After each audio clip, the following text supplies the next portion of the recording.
Hello everyone. So we are on the last part of probability, that is Deputy's questions. So let me start with Deputy's questions. Yeah, this is the question. Ninth question, that is the incomes of a group of 10,000 persons were found to be normally distributed with mean. Mean is given to you, standard deviation is given to you. What is the lowest income among the richest 250? Okay, richest 250 का निकालना है हमने. Mean अपने को दिया है, standard deviation दिया है एंड एन दिया है eight the and, right? So let me start this question. Let me note down the points in my paper, in my notebook, right? Okay, let me start. N is given to us. N is 10,000. So I'm writing the question here. That is 2006 September. That is 9B. Okay. So N is 10,000. The next one is mean. Mean is 750. And standard deviation is 50. Okay. I hope you understand that we have to draw the diagram. That's the need of the hour, right? Because before drawing the diagram, we would not be able to understand what would be our answer, right? So I'm drawing a diagram here. This one.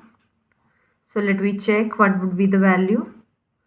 For that, we need to calculate X and Z, right? So we need two things here, X and Z, but we have to check what is given to us, right? So just check out this thing. We have given 250, the richest 250. तो richest कौन से लोग होंगे? Just common sense लगाओ. हमने पहले भी किया इस टाइप का क्वेश्चन. अगर पुअर आता है तो ये वाले पर्सन होते हैं, बिकॉज यहाँ इन्फिनिटी माइनस में होता है, यहाँ इन्फिनिटी प्लस में होता है, तो आपको रिचेस्ट लेने होते हैं, राइट? सो अगर मैं रिचेस्ट की बात करूँ तो यहाँ कहीं होंगे रिचेस्ट लोग, राइट? टॉप पे. तो टॉप रिचेस्ट होंगे जो, वो ये वाले होंगे, ये वाला पोर्शन होंगे, ये तो पक्का है. अब मुझे चाहिए यहाँ पे मेरा z कितना है, that is right. But question में मुझे क्या मेंशन है, रीड आउट कीजिए. What is the lowest income among the richest person? Richest person की लोएस्ट इनकम कितनी है, आपको ये पता करनी है. नाउ इन्होंने 250% दिए हैं मुझे. आपको पता है क्वेश्चन में मेंशन है टोटल एन कितना है, 10,000. 10,000 में से 250 लोग हैं जो वो यहाँ पे आते हैं, यहाँ पे फॉल करते हैं. आई एम रिपीटिंग अगेन बेटा, 10,000 में से 250 लोग यहाँ पे फॉल कर रहे हैं, तो वो कितना परसेंट हुआ? Let me calculate. 250 divide by 10,000. So my answer would be 0.025. I hope you understood this thing. मैंने क्या किया? मैंने किया कि यहाँ पे मेरे कितने लोग आ रहे हैं, 250, राइट? 250 डिवाइड बाय टोटल कितने लोगों का डेटा है ये, 10,000. सो 250 डिवाइड बाय 10,000, तो परसेंटेज आ गया, राइट? आपको पता है परसेंटेज हमेशा आपको एरिया गिवन होता है, राइट? आपको पहले भी बताया था कि जब भी कभी परसेंटेज गिवन होती है, if you remember we have done a question like 15% something, that was also related to richest one, right? So in that part what we did, we took 15% as 0.15 area, and then we subtracted 0.50, then we subtracted this amount from 0.5, right? And we got, I think, 0.35. Then we found then we calculated about Z, if I remember correct, right? So now it means this part is 0.025, that is the area, right? If this area is 0.025 and we know the total area half part which we have, that is 0.5. So how we can calculate this area? So you will calculate this area by subtracting this and this, right? So I'm calculating the area, that is 0.50 minus 0.025. Whatever I am telling you that you have to calculate this, you have to write down this in English beta. गाथा में लिखना है ये part, that is mandatory, so that the other person who is going to check your exam would be able to understand what you are doing, right? So ये जो part है आपका 0.5, उसमें से हमने ये वाला part minus कर दिया, and what we got, 0.475. So this area of mine is 0.475. अब आपको बताया था कि आपको बुक में से एरिया ढूंढना है 0.475 का, कि वो जो बीच वाला पार्ट बना हुआ है ना उसमें ढूंढना है 0.475 कहाँ पे आ रहा है, और जहाँ पे भी आ रहा होगा उसका ये फ्रंट वाला पार्ट इधर वाला और यहीं से ऊपर वाला, आई एम रिपीटिंग अगेन, जहाँ भी आपके बीच वाले पार्ट में 0.47 आ रहा होगा, लेट इट बी हियर आ रहा है, इसका फ्रंट वाला पार्ट उठाना है और उसमें ये वाला पार्ट साथ में अटैच कर देना जो ऊपर आ रहा होगा, then you will get the value of z. I hope you can calculate the value of z from here, and the value of z is 1.96. You can check out from your table if you have. If you don't have, just check out the back of your book, right? You will get the value 1.96. Now I got z. Now I'll apply the same formula, that is z equals to x minus mean upon standard deviation. Okay, now I'm putting my values. 1.96 equals to, what is my x? I don't know the x. I want to calculate x. So that is minus 750 upon 50. I hope you can understand this thing. Now we have to calculate the values. So 1.96 into 50. Then we have to add 750. So please calculate on your calci. And I think my answer would be x equals to 848. Right?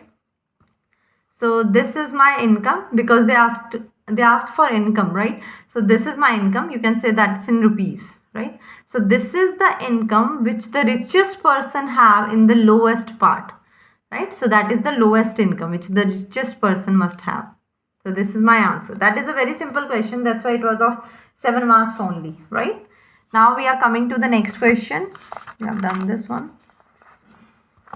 The next question which we have is 2009 April, right? Just read out the question. For a group of 1000 candidates known to be normally distributed, the mean is 534. Okay, 10,000 candidates दिए हैं बेटा, mean दिया है 534, standard deviation is 13.5. How many candidates are likely to get more than 561? 561 से ज़्यादा कितनों के आएंगे? This is your first question. 15 marks है तभी, क्योंकि फर्स्ट पार्ट ये है. How many will get between this and this? Between what limits of marks there will be 50% candidate lie. Okay, 3 part दिए क्वेश्चन के, एक मोर देन वाला दिया है, एक बिटवीन वाला दिया है और एक में परसेंटेज दिया. आई होप यू कैन अंडरस्टैंड. मैंने आपको अभी भी बताया था, जब भी परसेंटेज गिवन होगी तो एरिया दिया होगा, तो उसके हिसाब से चलेंगे, right? So let we do this question. Let me write down the points. 2009 April. N is given to me, that is 10,000. Mean is given to me, that is 534. Standard deviation is given to me, that is 13.5. So I am calculating Z, that is in the first part. So I am writing the first part. X minus mean. Always write down the formula. Sometimes it happens that your answer is wrong, but still you will get marks. How you will get? Because of formulas. Okay. So Z equals to, my x is, how much is the x in the first part? It said more than 561. So my x is 561. 534 upon 13.5. So what would be my answer? This is 2. Okay. So this is my answer, first part. Now I'm calculating the exact value. Now let me draw the diagram first so that you can understand what I'm saying. This is 0, this is 2. So what they said in question, more than 561 या more than 561, it means वो ये पूछ रहा है more than, ये वाला part. So ये part कैसे आएगा बेटा? यहाँ से यहाँ तक हम लेंगे 0.5. ओके, उसमें से ये वाला एरिया, जो ये वाला एरिया है, ये एरिया माइनस करेंगे and then we will get this area. Okay, so we can write required area is equal to area 0.50 minus area between z equals to 0 and z equals to 2. Understood? 0.5 ये पूरा है इधर वाला, उसमें से ये वाला एरिया जो बीच वाला है, ये वाला माइनस कर देंगे and you will get this one. Okay, you will get this one. So ये वाला एरिया कैसे निकलेगा? पीछे चेक करो टेबल में 2 की वैल्यू कितनी आ रही है. ठीक है, अभी हमने निकाली थी थोड़ा टाइम पहले. सो दैट इज 0.50 माइनस 2 की वैल्यू है 0.4772. So what is my answer? 0.0228. This is my answer. आपकी डीपीटी में 0.23 दिया हुआ है. ठीक है, you can also write down that one. So choice is yours. अच्छा 2 3 क्यों दिया वो तो कर ले लेंगे हम लोग। ये आंसर आ गया आप, क्योंकि n दिया था ना क्वेश्चन में, तो आपको बताया था n के लिए आप क्या करेंगे। तो n के लिए आप पहले यहाँ पे लिखेंगे number of candidates likely to get, कितना लिखा था, more than 561 marks is equal to 0.0228 into how many, 10,000. Is it 10,000 or 1,000? Oh, that's 1,000. I'm sorry, it's wrong. That's 1,000. Okay, so my answer is 0.2, no, 3 4 4. Okay, that is 22.8. Yeah, that is approx 23 numbers. Okay, that is my first part's answer. Okay, so we will do the next one, that is the second part. Okay, in second part we have 2x beta. First one is x1, that is 520.5, and second one is x2, that is 547.5. so we have to calculate 2z, right? Now I'm calculating first with this one and after with this one. So I'm calculating my z1, that is 520.5 minus 534 divided by 13.5. so my answer is -1, so z1 is -1. And in the second part I have to calculate z2, that is 547.5 minus 534 divided by 13.5, that is 1. so my z2 is equal to 1. Okay, so now I have to find out z minus 1 area, right? I hope you can understand what would be the diagram. It would be like this: 0 1 -1. so I have to calculate this answer. Okay, so हम क्या करेंगे, 0 से 1 तक calculate करेंगे, दोनों case में ही एक ही आएगा आंसर, राइट? सो इस केस में भी आपका एरिया कितना आएगा, area for z equals to 0.3413, एंड इसमें भी सेम ही आएगा बिकॉज पॉजिटिव नेगेटिव का आंसर सेम आता है, हम पॉजिटिव हटा के ही लेते हैं. सो इसका एरिया आएगा आपका, area for z equals to same 0.3413. Okay, at the end आपको क्या करना है, दोनों एरियाज को ऐड करना है बिकॉज हमें कंबाइंड एरिया चाहिए था. So required area is equal to 0.3413 plus 0.3413. now you can add these value and what you will get, I think so, that is 6 something, 0.6826. okay, 0.6826. and at the end what you have to do, number of candidates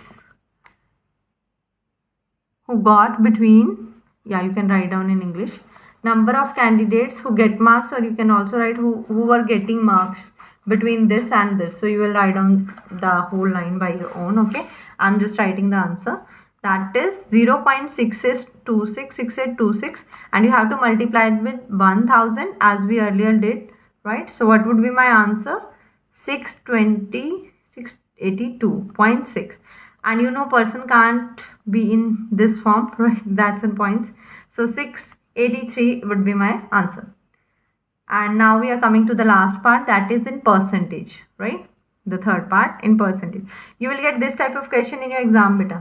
Okay, they said what we have to do, what limit, okay, between what limits of marks will be middle 50%. आपको middle 50% लाई check करना है. Okay, common sense लगाइए थोड़ी सी. अगर मुझे middle 50% check करना है तो इसका मतलब 25% यहाँ पे होगा इधर, राइट? ये चीज़ 25% होगी, यानी 0.25, और 25% यहाँ पे होगा अगर मुझे मिडल चेक करना है. तो उसने बोला मिडल 50%, 50% ये वाला एरिया होता है ना सारा, आधा इधर आधा इधर. तो 50% का अगर हाफ करूँ तो 25% इधर होगा 0.25, और 25% इधर होगा यानी 0.25. तो फर्स्ट तो आपको ये z निकालना है यहाँ दोनों का, ये z1 और z2, and then we would be able to solve this question. Okay, so जो पॉजिटिव होगा वही नेगेटिव में आएगा. तो पहले तो पीछे चेक करो चार्ट में, टेबल में 0.25 कहाँ पे बन रहा है. 0.25 आपका एरिया बनता है जब आपका z 0.67 होता है. ठीक है, 0.25 कब बनता है, 0.67 पे. सो यहाँ पे z आपका पॉजिटिव आ जाएगा, बिकॉज पॉजिटिव और नेगेटिव का ही तो फर्क है ना, और तो कोई फर्क है नहीं है.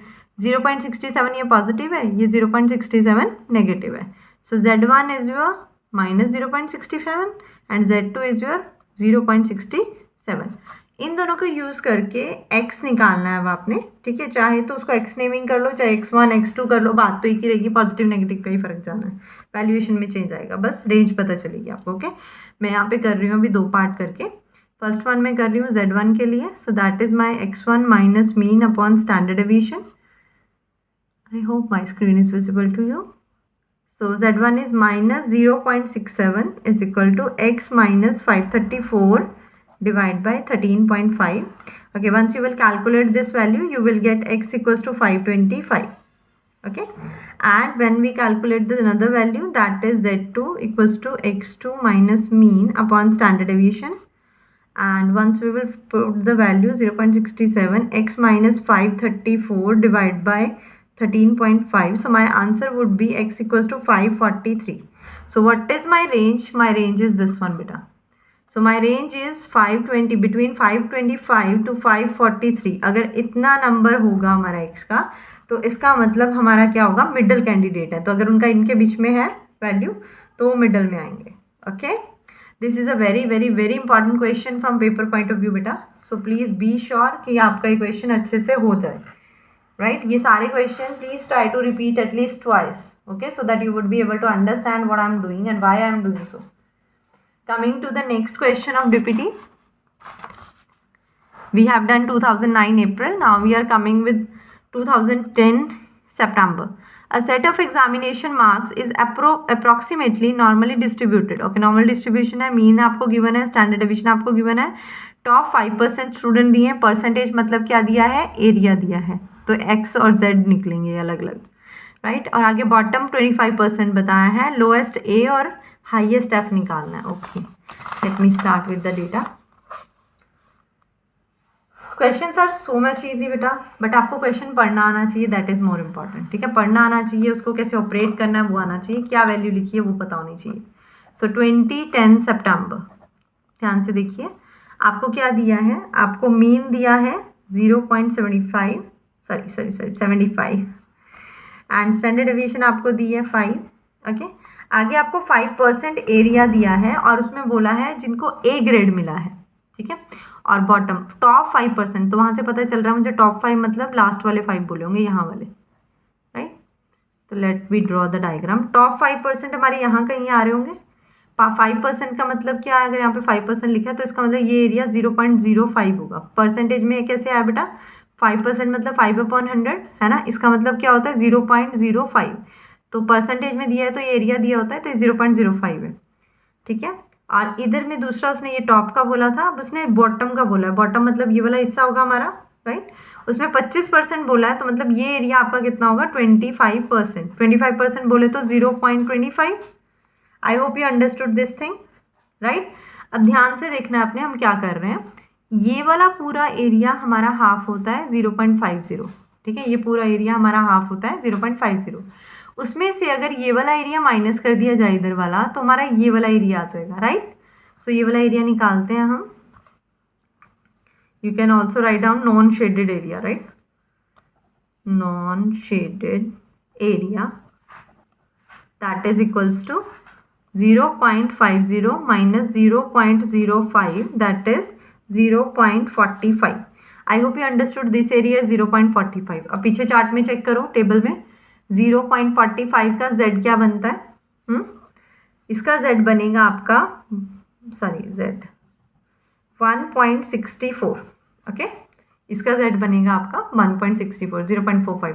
ध्यान से देख लो पीछे कैसे चेक करना है, प्रभु जी 0.45 आपने टेबल में कॉलम में देखना है, फर्स्ट वाले में 0.4 फर्स्ट वाले कॉलम में, एंड 5 आपने रो में देखना है, जो आ रहा होगा 5। 0.4 इधर देखना होता है एंड 5 ऐसे देखना है, तो जो आ रहा होगा तो ये वाला आपका आंसर होगा, ये वाली वैल्यू, ठीक है। तो ये वाला आपका 0.45 ऐसे आता है। लेकिन जब आपको एरिया वाइज 0.4, ये तो मैंने बताया, जब आपको जेड वाइज 0.45 दिखना होता है। अब एरिया वाइज, जब एरिया वाइज आपको 0.45 बोला जाता है, तो आपको बीच वाले में देखना होता है, क्योंकि बीच वाला पार्ट हमारा एरिया होता है, ठीक है ना। सो 0.45 देखिए कहाँ पे आ रहा होगा, जहाँ पे भी आ रहा है पहले उसका स्टेट आ जाइएगा, यहाँ से आपको पहली वैल्यू मिलेगी और फिर एंड में उसके साथ क्या चिपका आना है, वो यहाँ से ऊपर जाएंगे। तो 0.45 पे आप यहाँ से सीधा इस तरफ आएंगे तो 1.6 आ रहा है आपका, और अगर आप ऊपर जाएंगे तो 4 आ रहा है, तो हमारा आंसर बन गया 1.64। ओके बेटा, चलो अब इसको कैलकुलेट कर लेते हैं। z equals to x minus mean upon standard deviation. So z की वैल्यू हमें दी है 1.64 इक्वल्स टू एक्स हमें पता नहीं है, मीन हमें 75 दिया है अपॉन 5, एंड अगर हम इसको सॉल्व करेंगे हमारी वैल्यू आएगी 8 की 83.2। Okay, you can also right 83 approx. Okay, ठीक है जी। चलो नेक्स्ट पार्ट करते हैं हम इसका 25% वाला, ये वाला पार्ट था, अब ये वाला करते हैं। सेम वही प्रोसेस बेटा, कितना बना था हमारा टोटल, ये हमारा कितना है टोटल 0.5, ठीक है। हाँ जी, तो सेकेंड वाला पार्ट कर लेते हैं अब इसका। सेकेंड वाले पार्ट में क्या है हमारा, ये आपको मैंने डायग्राम दिखाई दिया, ये पूरा 0.50 है, उसमें से 0.25 है। कॉमन सेंस है बेटा, बचा हुआ ये होगा ना, पूरा 0.5 था, उसमें से 25 ये था, तो बचा हुआ कितना होगा, ऑब्वियसली 0.25। अब चेक करो टेबल में 0.25 का एरिया कितना होता है। जो भी मैं बोल रही हूँ you have to write down this in English in exam, okay, otherwise you will not get marks. Okay, 15 marks की क्वेश्चन है, फ्री फंड के थोड़ी देंगे वो, कुछ तो लिखना पड़ेगा ना। सो ये एरिया 0.25 कैसे आया बेटा, ये जो हाफ एरिया होता है ना, ये वाला यहाँ से यहाँ तक, ये 0.5 होता है, 0.5, उसमें से 0.25 माइनस कर दो तो ये बच जाता है आपका 0.25। ओके, सो ये 0.25 चेक करो, ये बीच वाला पार्ट होगा, यहाँ वाला एरिया, ये देखो ये किस किस में आता है, इधर से कौन सा आ रहा है और इधर से कौन सा आ रहा है। प्लीज़ चेक कर लेना side by side, so that आपको कॉन्फिडेंस आ जाए कि हाँ कैसे करना है, राइट। सो ये हमारा आ गया z इस केस में 0.67, बिकॉज ये नेगेटिव में आएगा तो यहाँ पे आ रहा है -0.67। सो अब मैं अगेन फॉर्मूला लगा रही हूँ अपना, z equals to x minus mean upon standard deviation. So z की वैल्यू मेरी आई -0.67, x माइनस 75 अपॉन 5, सॉल्व करके मेरी x की वैल्यू आ गई है यहाँ पे 71.65। ओके, सो जो लोएस्ट है वो हमारा है 83.2, और जो हाईएस्ट है हमारा वो है 71.65 सॉरी। ओके, ये आप देख लेना, दोनों कैलकुलेशन देख लेना बेटा, क्योंकि कई बार कैल्सी में भी मिस्टेक हो जाती है, ठीक है, कैलकुलेट करने में, तो आप कैल्सी का प्लीज़ देख लेना, मैंने ऐसे ही किया है calculation, I don't have calcy right now. So आप एक बार कैलकुलेटर पे कर लेना, अगर क्लैरिकल मिस्टेक होगी कैलकुलेशन की तो आप चेक कर लेना एक बार, दिस इनटू दिस, फिर उसमें ये चीज़ ऐड कर लेनी है, बिकॉज ये नेगेटिव में आएगा, ये प्लस हो जाएगा, नटशल आपका पॉजिटिव आ जाएगा। ओके जी, चलो coming to the next question. Okay, let me come to the next question, that is 2011 September. Just check out this question. 2011 September. In a distribution exactly normal 7% of the items are under 35. Percentage दिया है बेटा, again area given है, ठीक है, और value आपको दिया under 35 and 79% item area दिया है, और अंडर दिया आपको 63 यानी एक्स दिया है आपको, ठीक है, अंडर ओवर ये सारे एक्स के लिए होते हैं, तो एरिया और आपको एक्स दिया है। What is the mean and standard deviation of the distribution. बहुत आसान क्वेश्चन है, मार्क्स बड़े सही दे दिए, right. So let me start with the question, very interesting one. I'll start with next sheet. Let me start. First write down the question. 7% बोला है under 35 means below, right? Let me draw the diagram.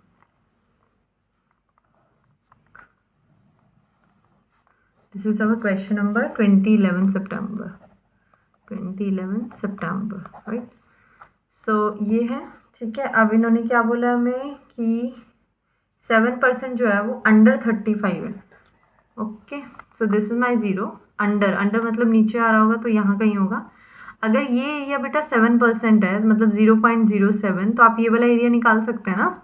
कैसे निकलेगा, ये वाला पूरा half area 0.50 होता है, तो वहाँ से ये वाला एरिया निकल जाएगा हमारा। So I write down shaded area, shaded area in left tail या on left tail you can write down, okay, 0.50 minus 0.07, so my answer is 0.43. I hope you understood this thing. तो अब मेरे को क्या करना है, 0.43 का आंसर चेक करना है यहाँ पे कि कितने पे आंसर आता है 0.43। तो चेक कीजिए पीछे 0.43 किस पे आता है, जब आपका z कितना होता है 1.48, बट बिकॉज ये इस तरफ है, लेफ्ट टेल पे है, then we have to use minus sign. Okay, now coming to the next part, क्या कह रहा है, and 79% are under 63। Okay 79% are under 63 और 63 कोई वैल्यू होगी उससे पहले 79% था। ओके फाइन, ये वैल्यू हमारी 35 दी है बेटा, ठीक है, और यहाँ पे हम कोई लगा लेते हैं ऐसे ही अपनी मर्जी से, ये 63 दिया है और उसने बोला 79% आपको पता है ये हाफ एरिया कितना होता है हमारा, हाफ एरिया कितना होता है हमारा 50, 50 में से उसने बोला 79%, 79%, सो 50 में से आप 79 में से 50 हटा लो तो बचा कितना 29, सो 29 जो है वो आपका किसके बीच में लाई कर रहा होगा, मीन के बीच में और 63 के बीच में, ठीक है ना। आई एम रिपीटिंग अगेन बेटा, मीन के बीच में और 63 के बीच में आपका 29% लाई कर रहा होगा, और 29 आया कहाँ से, 79 माइनस 50। यस बेटा, तो अभी इसको मैं रिपीट कर देती हूँ फिर से अगर आपको नहीं समझ में आ रहा है। क्वेश्चन कह रहा है कि 63 के अंडर में जो हमारा परसेंटेज है दैट इज 79%, ठीक है। अभी ध्यान से देखो इसको डायग्राम को दोबारा, यहाँ से यहाँ तक का परसेंटेज वो 79% बोल रहा है, परसेंटेज मतलब एरिया, राइट। यहाँ से यहाँ तक का एरिया अगर 79% है तो हमें पता है ये वाला एरिया यहाँ तक का 50% है ना, इधर वाला 50%, हाफ 50% होता है। अगर ये पूरा 79% है, हाफ 50% है, तो 79 में से 50 माइनस कर दो तो ये 29% बच गया। अंडरस्टूड और नॉट, इसका मतलब आई कैन से कि ये वाला एरिया मेरा 0.29 है, right.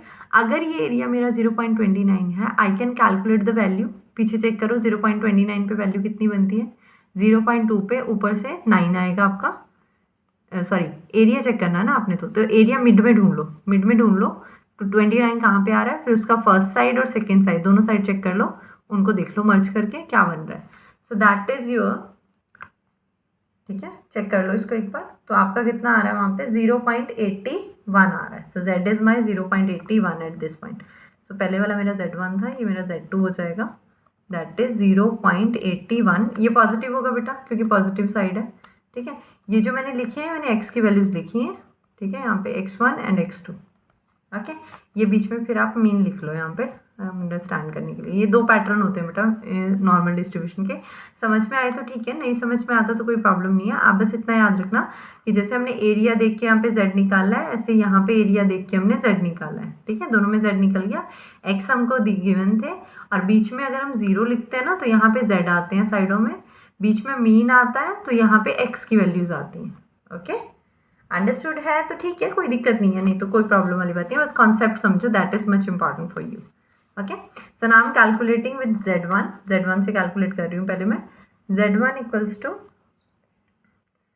x1 minus mean upon standard deviation, ठीक है, मीन भी नहीं है हमारे पास, स्टैंडर्ड डेविएशन नहीं है, सिर्फ वैल्यूज है, let we put 35 minus mean upon standard deviation, यहाँ से मेरी इक्वेशन बन गई बेटा 35 minus mean minus 1.48 standard deviation, this is my first equation. Next में z2 का फॉर्मूला लगेगा बच्चे, x2 minus mean upon standard deviation, so my value is 0.81, 63 minus mean upon standard deviation, so my equation would be 63 minus mean standard deviation. Now अब हमें दोनों को equate करना है लेके, ठीक है, तो मैं फटाफट से इक्वेट कर देती हूँ उनको, 35 minus mean equals to minus 1.48 standard deviation and 63 minus mean equals to 0.81 standard deviation. आपको पता ही है कैसे इक्वेट करते हैं, I am changing the signs, so my answer is 63 minus 63 plus 35, calci पे करो ज़रा कितना आएगा, 8 something 28 minus 28 is equal to minus 2.29 standard deviation, so standard deviation is 12.23. This is my standard deviation. I'm putting standard deviation in any of the equation, right? Choice is yours in which equation you want to put. So I'm putting in the second one, that is, and my answer is mean equals to 63 minus 9.9063. So my answer is mean equals to 53.1. So this is my answer. Okay. Please try to repeat this question as many times as you can. Okay, because ये question ऐसे हैं जिनको करोगे नहीं तो practice नहीं आएगी, and paper में परसेंटेज वाला आता ही आता है question. Okay, so be sure you have done these question. Let we do next question. That is our 2012 April. Yeah, this one. We have done this one. Now we are doing this one. Okay, 2012 April is our example 14. So you can check it out. Actually हमने कर लिया है, ये हमने पिछले lectures में कर लिया question. So you can check it out. Okay. Now coming to the next point. That is 2013 April. Okay. क्या कहता है क्वेश्चन कहता है 1000 वर्कर है, यानी एन आपको 1000 दिया है. इट मीन्स लास्ट में एन से मल्टीप्लाई करना पड़ेगा आपको, राइट. नेक्स्ट कहता है मीन दिया है आपको, स्टैंडर्ड डेविएशन आपको दिया है. Assuming the distribution to be normal, find the number of workers varying between this and this. तो 2 एक्स दिए हैं बेटा आपको, 2 वैल्यूज आएंगी. Okay, let me start with the question. This is my 2013 April, right. Late me start 2013 April. I'm doing it in a fast way so that we will complete this one in this lecture. Mean is 45, standard deviation is 15. I hope you understood this thing, right? Let me do the next part. Let me draw the diagram.